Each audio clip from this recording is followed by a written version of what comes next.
What makes villains so appealing that audiences often prefer them over heroes? Most of the time, a hero is someone who exhibits self control, utilizes their power wisely, and keeps their moral compass upright, even if it leads to intense internal mental struggles. Sometimes heroes must do what they don't want to do for the greater good. Conversely, villains don't face mental struggles, compromises, or moral dilemmas. They don't care about others' opinions or the consequences of their actions. This lack of restriction creates an illusion of complete freedom. While audiences don't necessarily justify their immoral behavior, they appreciate seeing someone do exactly what they want without apologizing, translating into an undeniable sense of power.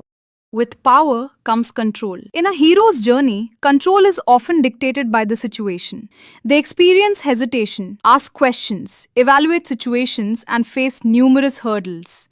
Though overcoming these makes them brave, things are rarely under their direct control. Villains, no matter how evil their goals, are shown to be completely in control of their situations, almost succeeding until the very climax. Their seamless progression translates into on-screen control. Their unwavering loyalty to their ultimate goal often looks more impressive than a hero's moral dilemma, because we inherently desire that level of control in our own lives. Along with control comes honesty with oneself. While it is difficult for a real person or a hero to accept their flaws and change, villains accept and own their shortcomings. This mimics the audience's underlying desire to be accepted exactly as they are. Combining all these elements results in charisma, style, and intensity.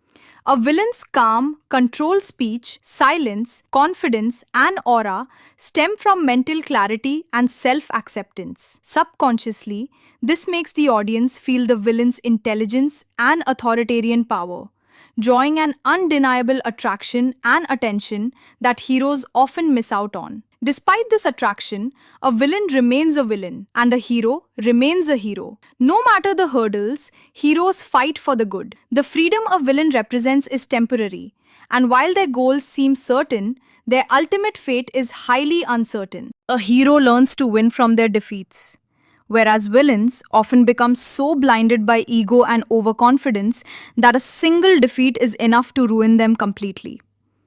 By controlling their desires and rage, the hero ultimately prevails. If you like, comment your thoughts or topic suggestions and subscribe to the channel for more content.